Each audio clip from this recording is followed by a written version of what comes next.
What is up, YouTube? Chase Oliver 68 here. Another video for you guys. Alright, so today's video, I really haven't discussed Tough Enough yet, and my thoughts on Andy winning, and who else I thought should be in Tough Enough. So I said, heck, why not? And I also brought a special guest. Introduce yourself, special guest. What's up, guys? Homicide. Yeah, if you guys haven't subscribed to him already, he's a very underrated guy here in the YWC. He needs more subscribers, and I suggest him. So does my Bliss text. But anyways, if you guys don't know what my Bliss text is, it's right here.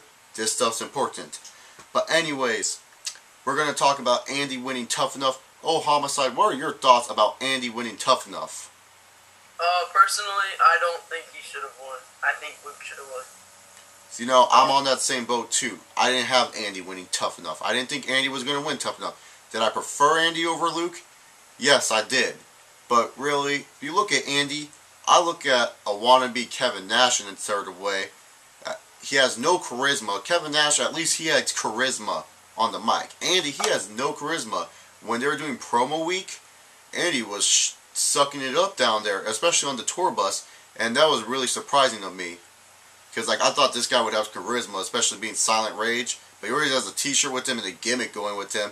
I guess that's another reason why he probably got chosen, because he does have a sort of a gimmick to him. Luke is kind of like a generic heel, which is kind of boring. He's more like a Miz wannabe. He kind of looks like the Miz in a way. That's just my opinion on it all. Yeah, I think like I didn't really get to watch that. My TV messed up during that whenever they did the mic skills one. The only one I got to see was at the end when AJ went. So I didn't, and I saw the tour bus, but I didn't get to see when they were in the ring when The Rock was watching. Yeah. Like, I actually like see Andy do it in the ring, so I don't know like what he did, but basically Andy cut a really bad promo. He didn't know how to use the mic. He was looking at the mic kind of funny, like it was something new. He was holding it in a weird fashion, like in my video right now. He's just holding it in a weird fashion. It wasn't really interesting. And when he was on the mic, he kind of mumbled at some point. You couldn't even understand what the dude was saying. So to me, I feel Andy, like, you know, is he a good big man? Yeah, he's a good type of big man to have in the business. You don't really have that much big man anymore. I mean, the biggest man on your roster is the Big Show. What I mean by big man is a guy that looks athletic and is big as hell. Kind of like a Dave Bautista in a way, or a Matt Morgan superstar. Like, your only big man, if you look at the WWE roster, is either Ezekiel Jackson or Mason Ryan in some way. And maybe you can add Wade Barrett into that category. But, you know, he's a good, solid pickup. But how long do you think he should stay in developmental territory like the FCW? Because we know he's not going to be WWE right away. And we look at guys from that won Tough Enough in the past. You look at John Morrison, you know, season 3 winner, I think he was. He stayed in developmental for 4 years. And we look at where he is now. He still has a job with the WWE. But you look at guys like Maven and Daniel Puder, who didn't really take advantage of that developmental contract and kind of just, you know, tossed it all aside and said, I won Tough Enough. And where the hell are they? They're barely... I don't even know where the hell Daniel Puder is. I know Maven's doing some indie shows. yeah. Well, tonight on Raw, Andy is supposed to be on Raw tonight, so I don't know what they're going to do with him. I think they're going to put him in FCW because, you know, in the last show, you saw he could barely, like, jump, like, you know, when they ran to the turnbuckle and then, like, he lifted his legs up and jumped over Luke. He could barely do that. And that's, like, one of the simplest moves they know, like, they can do. A leapfrog is a very simple move. Like, they need to be able to do that. So, to be honest, like, I felt Luke should have won, but I think they just kind of wanted, you know, a good title ending. But who out of the Tough Enough cast, you look at the whole Tough Enough cast, which superstars do you see actually going to be in the WWE? Because we know there's superstars that have lost on Tough Enough and during the WWE today. Some more successful than the winners of Tough Enough. Look at The Miz. He's probably the prime example of someone that lost Tough Enough, and look at what he is. He's a Triple Crown champion, former one-time Unified WWE Tag Team champion, two-time United States champion, and one-time WWE champion. And all his title reigns have been lengthy. They haven't been short at all. I think he's actually a two-time Unified Tag Team champion, but I'm not 100% sure about that. Yeah, what's it called? I think that Martin could possibly be, because Stone Cold loved Martin, so, you know, because of that, I think he could easily get into the business. I don't know anybody else. I know Martin. I think possibly Luke could eventually, you know, be in the business, but not like right away like Andy. I think think Andy's gonna be on Raw tonight. Maybe in the next couple weeks, just to put his character out there, and then they might send him to FCW. I don't know. For me, I'll put Andy's character out there, and then I'll send him down to SmackDown where he belongs. Because to be honest, he doesn't belong. I don't think he belongs at Raw. I don't think what mix you can put him in. Because right now it's just like you look at the Intercontinental Champion's a heel, the U.S. Champion's a face. Form a tag team with him on SmackDown, yada yada yada. But who I see coming back for Tough Enough, I want Rima, just because she has a huge ass. I want every photo shoot with her to show her ass. I don't care what you guys think. Go look up Rima Faki's ass, and you'll look at it, and you'll say, damn, I bet you Stone Cold, the only reason why she kept her that one night when she said, I want to get better, because her ass was popping in that dress. That's for sure.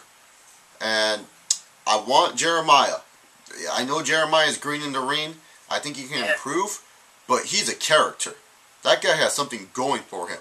And the way he interacted with the kids, the second to last episode, I believe, for Tough Enough, I think he would be a good person to, interact with people around. He was just a goofball, and that magic trick he does, that's something most people can't say they can do.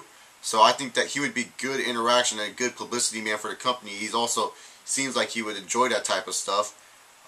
Martin for sure. If you guys don't know Martin that much, type in UCW Wrestling, Ultimate Christian Wrestling. Yeah, I know, that sounds weird.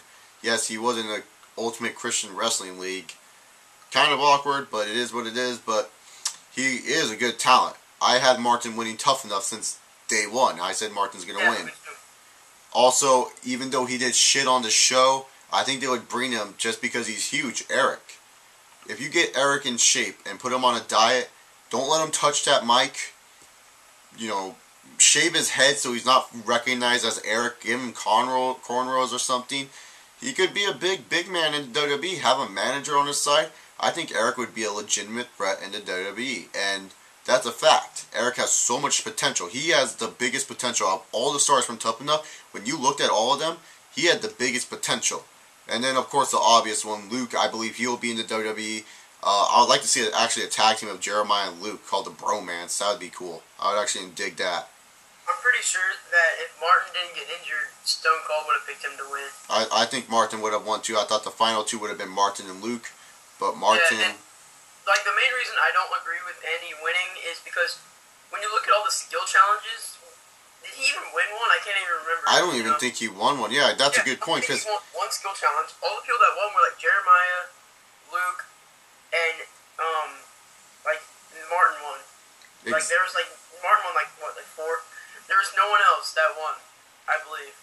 Exactly. There wasn't really that much competition in the skill challenges.